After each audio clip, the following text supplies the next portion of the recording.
Hey, hey, hey. All right.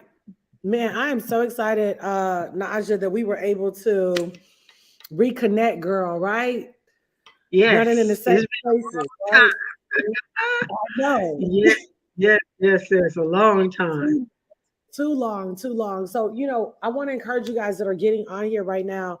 Um, to share this feed because I think that it's gonna be a lot of really good information that I think can really help a lot of people. And that's really what we want to do. We want to position our people to get the information, to get the education that they need so that so you all can make the moves that you need to make, right? And of course, there's been a lot of fear around the whole cryptocurrency and Bitcoin thing. So first, let me go back. Naja and I go way back. We did a business together, okay, and really successful. And then we just recently reconnected at another crypto event on a cruise last week. So Naja, I just had to tell you, it was so good to see you. And when I heard you up there speaking, I was just like, I mean, I cannot even tell you the joy that my heart felt because it's not a lot of us that look like this that's really in crypto like heavy for real, for real. So let's talk a little bit about how you even got introduced to crypto and what did you think Absolutely. when you got introduced to it? Well, first of all, let me say to Jewel Tankard, the fabulous Jewel Tankard, I just want to say it is so great to connect with you. It's great to be working with you and talking to you. You were a giant in that past company, and you're definitely a giant in this company. So it is an honor and a privilege. Um, so I actually got introduced to Bitcoin probably back in about 2011, and some friends of ours were going to mine for Bitcoin, and they all mined. They all put their money together. They bought mining machines, and they all made a fortune. I could kick myself in the rump. You know that, right? One of them just added 4,000 square feet to his house. Absolutely no debt. Another one Mm, lives on a yacht, and so I missed that boat, right? And we always talk about God sending you boats and helicopters and all those things, and you standing back saying, you know what? No, that's okay. God's got me. Well, He sent me another boat, and that boat came in the way of me just because I was a financial advisor, so I thought I knew it all. And so I wasn't going to tell these friends of mine that I was getting into the Bitcoin space. I was just going to quietly buy myself some Bitcoin. Me and my husband, I actually didn't even tell my husband. And I put it into an exchange because that's what everybody else was doing. And that exchange happened to be Mount Gox. And I lost every single dime, every single Bitcoin that I had disappeared on wait, that platform. And to date, wait, we still have not got our money back. wait a minute. Was that the same one that the Winklevoss twins were a part of? Tyler and I Tyler? don't know. No, they're Gemini. They may have had some Bitcoin on Mount Gox because back then we didn't all have options. We didn't have all these options that everybody has right now. And so I had to get on the dark web, and I was Black Beauty with two C's, and I had to learn how to buy the Bitcoin and store it. And at that time, again, the only exchange that everybody said was safe was Mount Gox, and then Mount Gox folded. He disappeared. That owner disappeared with all the Bitcoin. Some of that Bitcoin is still moving around today, and the Mm. regulators have still not been able to give us our money. So, needless to say, I was salty about the whole Bitcoin space. I didn't want to have Mm. nothing to do with it. It was exactly what they said, in my opinion, at back then. I was saying, that ain't nothing but criminals and thieves, and that's gonna be, and so I was salty. And so what happened was in 2017, Dr. Boyce Watkins, which you probably know Dr. Boyce Watkins, he had this group of us. Actually, I was introduced because I have some small children that I was caring for, and I wanted them to be in the mindset to save and invest as opposed to being spenders and splurgers, because Mhm. it just seemed to me like so many of our youth will buy Jordans and live under the freeway. And I really didn't want to see these kids go through that. So I signed them up for Dr. Boyce Watkins, like Millionaire Minds. And this one weekend, he said, we're going to have this 3-day event to talk about Bitcoin. And I was like, look, I don't even want nothing to do with that. And I sat on that call that Friday night. And by Sunday morning, I woke up and told my husband I was not going back to traditional financial services. I was done, literally done, because if what I was hearing was going to be correct, we could literally change and close the wealth gap. And so I got in hook, line, and sinker from there. That was 2017. Wow. So basically, it was a conversation, a wealth conversation that you heard that Dr. Boyce Watkins was having that made you say, okay, I'm about to go all in. Yes, yes. He has some individuals on there. And you know what? Dr. Boyce was always very, very, he was very forthcoming. And he said, look, I don't know nothing about this space, but what I am going to do is I'm going to find some people that do know about the space. And you know, God doesn't make mistakes. Some things happened. Eventually, that whole thing blew up, and it wasn't of any fault of Dr. Boyce Watkins. He brought some experts in that were from different nationalities because that's who knew about the space at that time, and they wound up trying to exploit us as African Americans. But God, right? Somebody forgot to turn off a camera one day, and when they forgot to turn off a camera, we heard all of the exploitations of our community, and everybody was like, that's it. But what that did was that allowed us, at that time, we were calling ourselves the Digital Underground 1,000. There was approximately 1,000 of us all across the United States. And we were investing and buying cryptocurrencies. I tell you, I'm a recovering coinaholic. It's because of that period in my life, because I was buying everything. Any and everything I could buy. I was buying porn coin.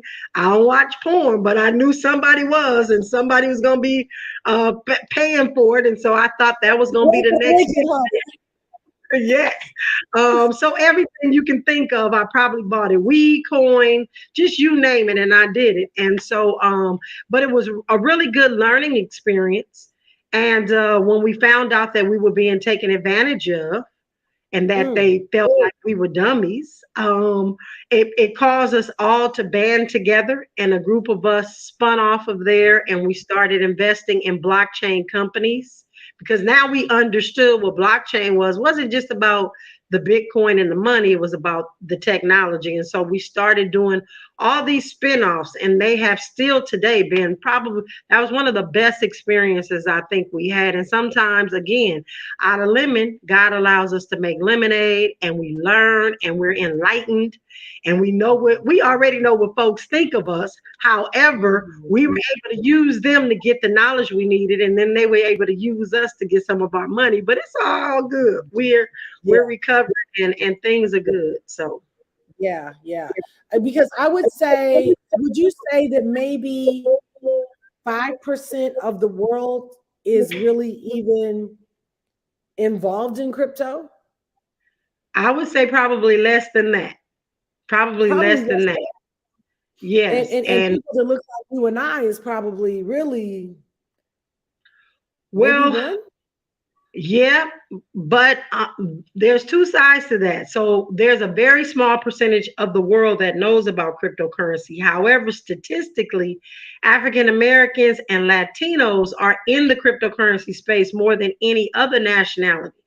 But we get into it incorrectly. We get into it a lot of times because I've run across so many of our folks that are like, I had that Bitcoin stuff, and I had a couple coins, and I had them in my purse, and I'm like, look, like we just go gung ho on the wrong stuff. And, right now is really, really about educating our community. So they come in one way, and I'll say it that way. I found that most Black folks come in one way, but then they start to learn. And so it's kind of almost like a bait and switch. They come in for the fast money, and then they find out that it's not actually that. There's something more to it. And so I'm just open arms to however you come into the space. Let me educate you. May have to take a couple steps back to make sure that we get you on the right track. But then there's so many other people in the crypto space. If you don't believe exactly what they believe, they just forget all about you. And so that's not what we're doing. But Black folks are in this space and doing Yeah. well. In fact, tomorrow's Black Futures Month. And so I'm going to be showcasing some of the Black people that are in the Bitcoin space. Like Yeah. for Oh, real. Not until they make it. now that I absolutely love, Naja, because I do think that there are, like you, I agree. I think there are Black people that are coming into the space. But you and I are the same here. We just want to see a whole lot more because 1% is still, I'm grateful No, for it. But we know, huh? nobody. There's not Yeah, no. enough people. Yeah. Not enough people, not enough people. And I think what happens is like you said, people either go with somebody and get scammed or they have a bad experience. And so they just say, the heck with all of it. But, I think everybody in crypto at some point, I've had bad experiences, but thank God I've had way more, I've had made, been blessed by God's grace to make multiple millions of dollars in the crypto space. And that would not have happened if I didn't just keep being relentless. And so I think there's a degree of relentlessness that you have to have and reconcile that this is the future of money. This is the Yes. future of money.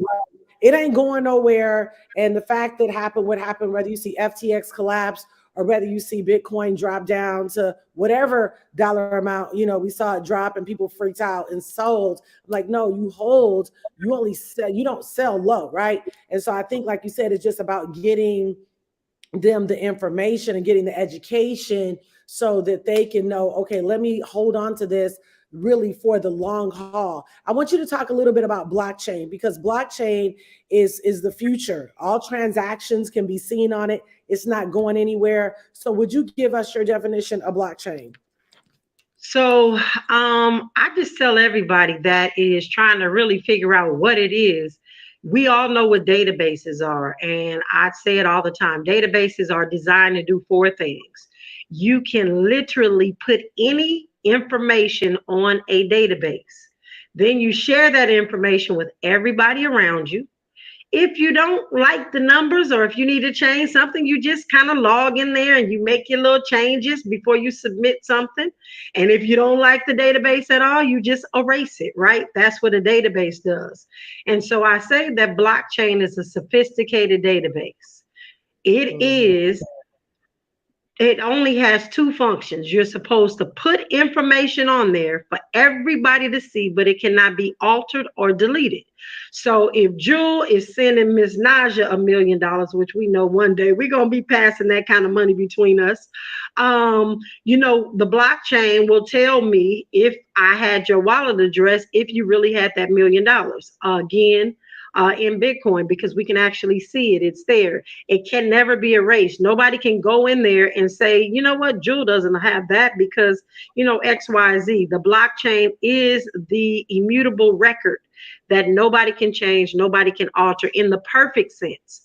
But I need everybody to know there's more than one blockchain, there's several blockchains, and all of the blockchains are not the same as a Bitcoin blockchain because some of these other blockchains you can definitely um, you can definitely tie or go back to who actually owns it. So a lot of people don't know Bank of America has the most blockchain patents in the United States, and you better believe that Bank of America is going to have blockchains that they're going to be able to change and alter any data because they control it. And so you want to make sure you understand the difference between a decentralized blockchain that nobody owns, nobody controls, a community of users control it, as opposed to like a Bank of America where the president or the board of directors says, hey, get that off of there, erase that, start over, do those sorts of things.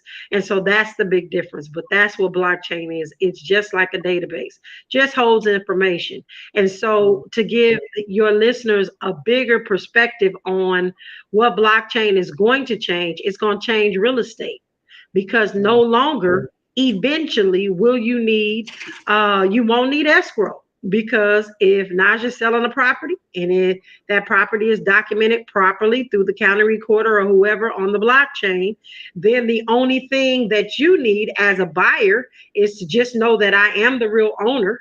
And then if you put your money into my wallet, then the mechanism releases the deed to you. And then you become the new owner. That block of information is locked and nobody can change it. So it's going to eliminate escrow. It's going to also eliminate the need for title insurance. If you think about it, we get title insurance on our houses just in case somewhere down the line somebody comes back and says, I own that, and they had a fake deed or whatever the case is. You won't have to do that because blockchain will make sure that you have pure records, pure data. So that's that. Then you got healthcare that's going to change. You've Ooh. got, of course, banking is going to, everything that you know is So going to change because of that. how's blockchain going to impact medical? You think? I hadn't thought about that. That's good. Our medical records right now, I don't know if you've ever tried to obtain your medical records, but a Hmm. lot of times it takes you a pretty long time Yeah. because they have to go and dig it up and do whatever they do, but it takes a while. But they actually monetize, and when I say they, I'm talking about your Blue Crosses, your Kaiser, your Aetna Health, all of that. They monetize our medical records. How do they do that? Naja has sinuses. I have bad sinuses. So all the medication that they give me, my doctor is reporting that it worked. They had to, my sinus medication worked. They needed to give me maybe another 10 milligrams and they had to step it up and I'm African American, I'm female, I'm 52. They know all those things. So these actual pharmaceutical companies pay the doctors for the use of or the access to our medical records because they're able to see how their medicine affected us. But when the blockchain is implemented, we are going to be able to monetize and I'm saying when it's implemented, it's already there. There's some blockchain companies that are dealing with medical records, but we'll be able to monetize our own medical records and we will release our medical records to who we want and not who they want to release it to for us. And so that's going to be a big thing. And this is all about, if you think about it, everything that we look at or touch is about somebody else monetizing it. And so this Mhm. space, this blockchain is going to allow us to monetize things that we have not been able to monetize in the past because they've had a Mhm. monopoly on the information. Yeah, data is probably the biggest one of the biggest profitable things that you can have. And so if you get data and you can keep all the transactions that are happening around the entire world, from grocery shopping to, like you said, medical, real estate, to everything, that definitely, and I think it's also going to help with probably keeping out crime, even though there's a whole nother digital crime, which we'll get down to that a little bit, because security, where crypto is concerned, we already know is extremely important. Yes. And so now let's kind of talk a little bit about, so because a couple people on here asked about Bitcoin mining commodities. So do you have any recommendations there? I know I don't have anything with Bitcoin mining that I recommend right now. So and I will caution, and I hate to be always the caution person, but I've lost money in Bitcoin mining as well. And my son actually is a Bitcoin miner in Texas for a company. And so I just want to say to you, make sure if you are investing in an actual mining company that you take the time to go and visit, that you take the time to go and see your machines if that's what they're supposed to be selling you. Uh, and even when you do that, there's still small, intricate things that could possibly happen. So, case in point, really quickly, we were going to invest in this mining company, and their mining facilities were in Iceland. Well, I hate the snow. So, what we did was we sent my cousin. He went out there, he checked everything out, everything was good. We started investing, and you may have heard of it, Big Club Network. I don't know if you remember that back in probably 2017, 2018. And we got Mm. involved in that and we were doing good for a long time, getting some great returns. And then all of a sudden, they said the mining machines got caught on fire in Iceland. And everything was gone from that point. The website was shut down, everything was shut down, and it was December of 2021 when when we got contacted by the regulators because they were trying to refund everybody their money because those folks didn't machines didn't burn down, even though it was real and it was almost football fields full of mining machines. They literally had skated away with everybody's money. And so they were brought to justice. And again, this blockchain will catch some folks up, and it's going to catch some folks up. It's going to catch them up So did because y'all they get your think money back? we still haven't gotten our money. So with Mount Gox, which was 2014, I did not get my money back, and they're supposed to be giving us our money back, but only 30% of what it was worth back then. Even if they gave me 30% of what it was worth right now, I would be ecstatic. But that back then was, so that's that. And then with Big Club Network, we haven't yet gotten anything back. And they keep sending these emails, promises to give us our money back, but we haven't gotten it. And so, just like you said, you have to persevere, you have to believe, you have to know that God has something good for you. And everything that happens to you in this space is a learning experience. And I always tell people, never invest more than you can afford to lose. Not that I've lost more than I've won more than I've lost, but there were those situations that you need to be careful of with. And investing in mining machines that somebody's got in some warehouse out in Timbuktu, you need to go check it out for real. Yeah.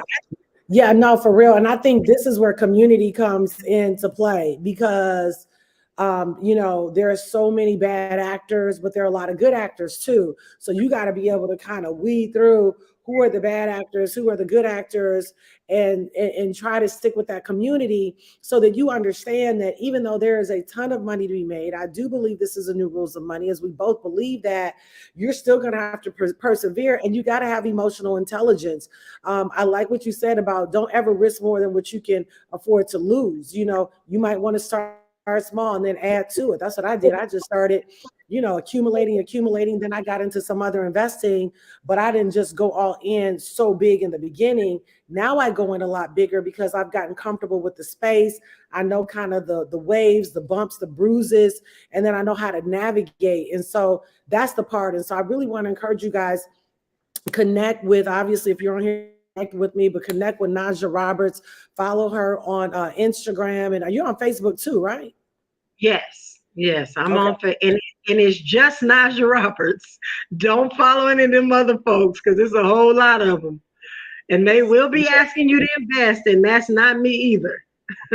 Yeah. Never send your money or your crypto to either one of us because we're never going to ask you to send your crypto or your money at all. That's scam number one.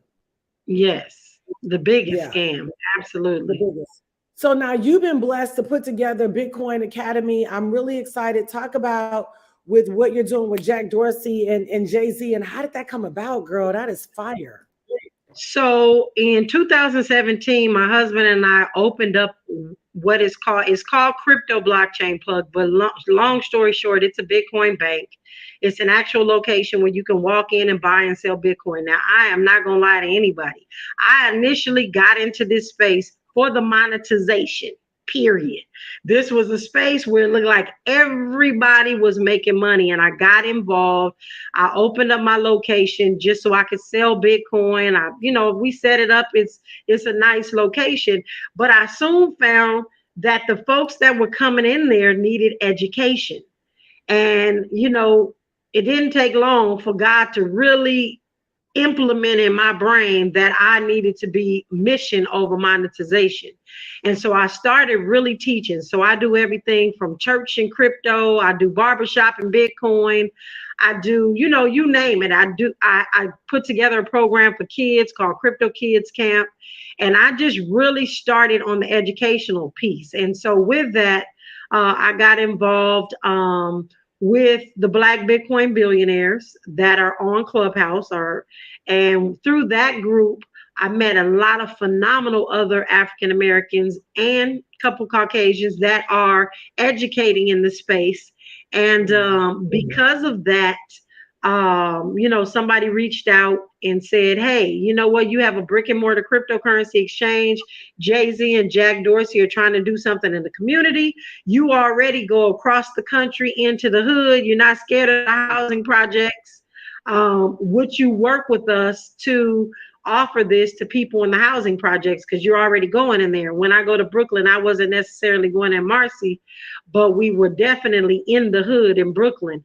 And so I put in my proposal, and my proposal came back, and so they hired Crypto Blockchain Plug to do the in-person teaching of the community. And so there's 4,000 people that live in Marcy housing projects, and the goal was to give everybody $100 worth of Bitcoin and educate them on what it was, but then build the community out around it, where the bodegas and the different anybody and everybody would be accepting the Bitcoin. And so it has been a journey, because it started right in the middle of my digital financial revolution tour this last year in 2022. And so just getting it started, getting the curriculum together and all of that stuff, that was my job. The facility is beautiful. They spent a lot of money putting that together. I absolutely love people. I love people. I love people. And so that was right up my alley. And so we're looking, of course, to take this to a new level, because I want to do this in housing projects everywhere, not just for Jay-Z's community, because we got to get our people out of poverty. The wealth gap is big. It is bigger and bigger and bigger. And unfortunately, the statistics right now, today in 2023, are for me, and I'm the optimistic. I'm the optimistic person, and I've been a financial advisor for a very long time, and I'm looking at the numbers for our Black folks, and I am petrified, because we have right now, if my numbers serve me right, and I'm gonna add them together, because I know one is 4.5 million Black folks, but I believe the other one is 3.7 million Black folks, not families. I mean, not individuals, but families have. We're in a negative net worth already. They were saying this was going to happen in 2053. We are in a negative net worth. And then you've got another, I believe, 7.8 million Black households that do not have more than $10,000 in the bank. And that's scary, especially with what we're dealing with right now with inflation, hyperinflation, and Jewel, I'll tell you, I literally, yesterday I did a video, but I literally was almost in tears. Not for me, but for the community. Like, I went and bought one basket of groceries, and I bought meat, cheese, eggs, bread. I didn't buy liquor. There was nothing extravagant in my basket. No shrimp, no crab, none of that. And my bill was $574 yesterday. $570. I have four little. Who are you going for? Oh, for 4 children? I have 4 little kids that I care for. God has blessed me to be able to take care of them for the last couple of years. So I have 4 little children, my husband and myself. And I was at that register. My eyes bucked first, but then I got outside and I'm thinking, how does one feed their children? They have to make a decision between feeding their kids and going to work, because this is 2 weeks worth of.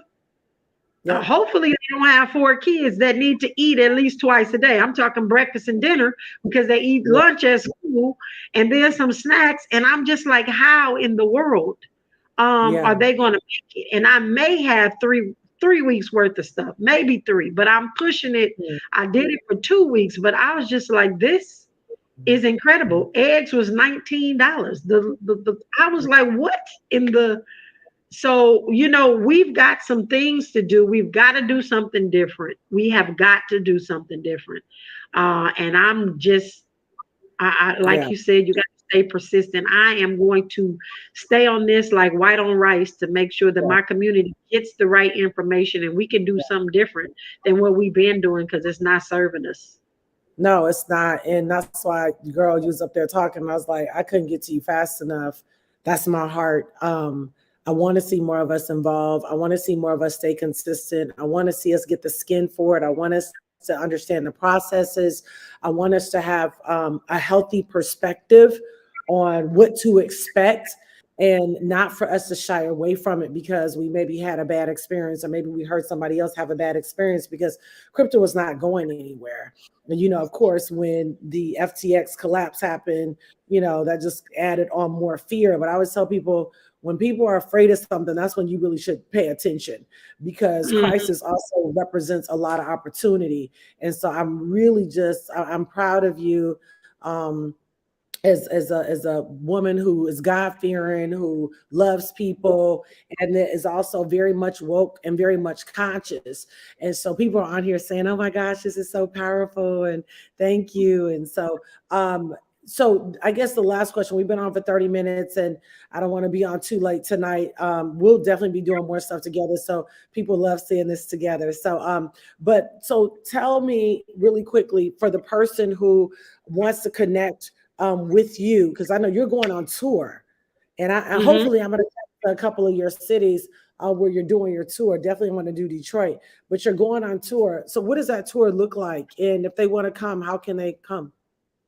So you can go to the website. It's the DFR. So the D stands for digital, F stands for financial, R is revolution.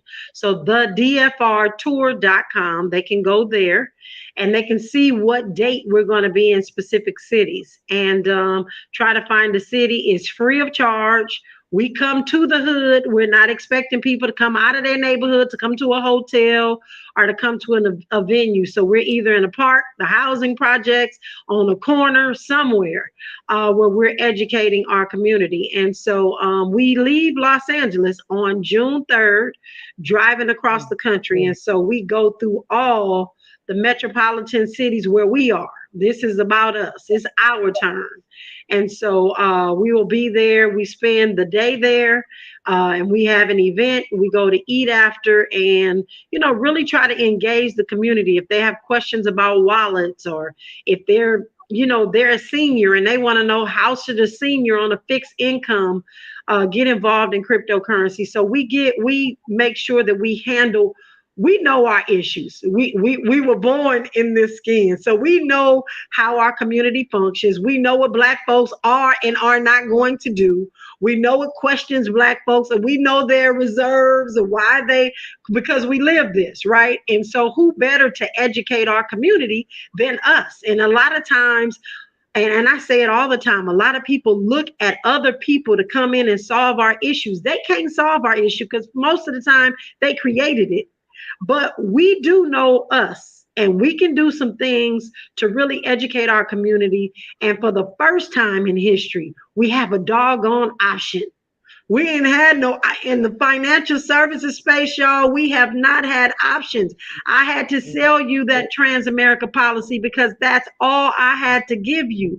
I had to sell you those life insurance policies that I knew might work, but maybe not so much like we sell it or say that it is going to work, because that's the option we had. And I was really asking the Most High, what in the world can we do that's for real to pull our community out of this, and not asking anybody for a handout, but just a hand in. Give us an opportunity, the same opportunity some of these other people are afforded. And I really just feel like cryptocurrency is that. But I am not saying, I want to make sure I say this, I'm not saying that you need to be 100% into crypto. You need to add crypto, Bitcoin specifically, to your portfolio, and every other thing you're doing, do that, do it well, but you're going to have to learn how to multitask, and you're going to have to learn how to be diversified. Because if something happens to one of those things, if something happens to Bitcoin, well, you didn't put all your eggs in one basket. You still have your real estate, you still got your 401k, you still got your insurance, you got your annuities, you got your stocks, you got your trading. And so just learn how in this time to be well rounded, and not just focus on, I got to go to work. Yes, you got to go to work. You have to do those things, but you got to get aside something going, because Right. work is not going to get you where you need to be. It's really not, child. It's really not. I noticed you don't really talk about Ethereum. I mean, I like Bitcoin and Ethereum. Are you not really an Ethereum lover? Are you just loving Bitcoin I only? And there's nothing wrong with Ethereum per se. I'll say it that way, but I'm not big on Ethereum only Mhm. because I don't think it's going to be as scalable as they're telling us. So when I'm looking at wealth creation, I'm looking at Bitcoin. When I'm looking at um, I'm gonna call it mission. So I'm gonna say monetization is Bitcoin, mission is Ethereum, mission is Guap coin, mission is Odua coin, mission is Vibranium. All of those come with a mission of doing something to change whatever that is, the black community, shop black, do whatever. So I make the differentiate those because I just really don't feel like Ethereum is decentralized enough. And Mm. if they decide to shut it down, Mhm. they can shut it down. And so Mhm. I just now I have it because I support people that sell NFTs. I will buy Mhm. an NFT to support an artist, but I don't Yeah. buy an NFT because I think I'm gonna be able to sell it on the secondary market for what I Mhm. think is worth, right? My Mhm. 60 Nipsey, I got a 60 Nipsey. I bought it, I love it. I don't really want to sell it, so I put the price so astronomically high that somebody would really have to buy it at their price. But yeah, I bought it to support the artist. So that's how I look at this space now because I've Mhm. lost so much money in Mhm. coins, coinaholic, Mhm. buying it. Yeah. Oh, this is cheap. This is cheaper than Bitcoin. I could buy Right. 50 million of these. Let me just go ahead and stick some money over here. I had Yeah. at one time probably about 35 exchanges that I had different coins and stuff on. So much so I had to buy a program that every Mm. month put all the APIs into one place so I could see what was where. And it's just too much for the average person to have to go to work, raise Mhm. children, try to figure Yeah. out their estate, the this, that.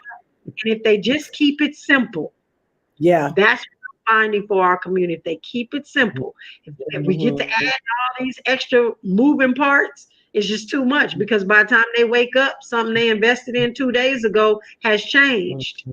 And then Yeah. I got it because they calling me saying, I lost my money. So I just Yeah. keep Yeah. it simple. Keep it simple. No, that's good. I mean, I still like Ethereum, and it's just because so many networks depend on it. Tron depends on it. I mean, so many different networks depend on it. But like you said, at the end of the day, you get the information, you have these conversations, and I love the conversation that we had today. I know it helped a lot of people, and I'm sure they're gonna pull up. Somebody said, I think this might be somebody on your team came on here and said that you guys were at Belle Isle last year for Detroit, Natalie. Yes, Okay. Natalie Madison. Yes, we were at Belle Isle on actually on July 4th, on the 4th of July, and we did an Oh, event out there on Belle Isle. So it was the bomb, and I love Detroit because I yeah. love going somewhere and I just see chocolate for miles and miles and miles. I love me some Detroit. I tell you, I get in that city, and I know they say, "Where is country girl from?" And I got this southern draw, but I'm not from the country. But I love Detroit because it is just black folks everywhere. They're Every everywhere and they're so hungry and they're so progressive. We have a yeah, place up there. I go up there every single week. It's really a magical city. And you especially the go there summertime is every so week. much fun. I go, no, You no, go I'm sorry, every month, every month, oh every month. every month. We go Okay, once okay. because I have a team of investors up there that I'm working with. And then we have a place up there. But Anita Baker is gonna be there July 2nd, Hunty. What? Oh, I we got my gotta look ticket. at our schedule. Yeah, look at I your haven't schedule. seen you back there in a minute. We may have to move some stuff around to get up there for that time. That's I know, awesome. right? Yeah, I'm gonna see her twice. Ben is taking me for Valentine's Day in Atlanta, and again, I'm really excited about seeing her in Detroit because she's from Detroit. So when she does Yeah. concerts there, she go out. So check that out and see if you can Yes, come yes. check us out. But what you gonna say? No, I said yes, yes, yes. I'm getting as soon as I get off, I'm gonna go look and see what we gonna be on. Because I have not got a chance to see Anita Baker, and I have been waiting. This Yeah, sister had changed some lives. She changed some lives. So I need to go. I need to holler at her. She is actually on top of my Mary J. So Anita Baker and then Mary. That's my yeah, space. So exactly. yeah, Yeah, no. bad girl. She a bad girl. I'm excited about it. So listen, thank you so much for jumping on here, Naja. I can't wait to collab with you and partner with you on some future projects. I know we're in investment together already, and just can't wait to see what God is going to unfold for 2023. But I know we're both committed to really seeing our people move in this space in a very, very special way. Also, really quickly, if you guys are anywhere in the Murfreesboro, Tennessee, I want to encourage you to come this weekend to prayer school, February 3rd through the 5th. We start Friday morning at 10 a.m. Friday night at 7 p.m. Saturday morning at 10. We're having a brunch. You got to have a VIP ticket for that. And I think that's sold out. But Saturday night, we got Dr. Francina Norman. When I tell you, I don't know if you've ever heard of her, Naja, but this woman, she got a revelation on that wealth transfer, baby. That's a bad chick. And so you guys definitely want to be there for her. And then, of course, Dr. Medina Pullings, serious wealth anointing as well. So there's going to be a major explosion of wealth and then wealth strategies, right? It's spiritual and then natural. And all we're doing is bringing it all together so that God's people can really experience this billion flow that he ordained for us. And not only that, you got to understand this, all your forefathers, the work land and fields and were never paid for it. God's saying the profit is coming to this generation. That profitability is not lost. He's saying, come get it and get in the flow of it. So I'm excited about what God is doing. Naja, I appreciate you, sister. I love you. I'm proud of you. Everybody, thanks so much for joining us tonight. And I know you guys are going to have a great night. Take this information. Follow Naja Roberts on Instagram and Facebook and check her out on her tour. All right. Love y'all. Bye. Have a good night. See ya.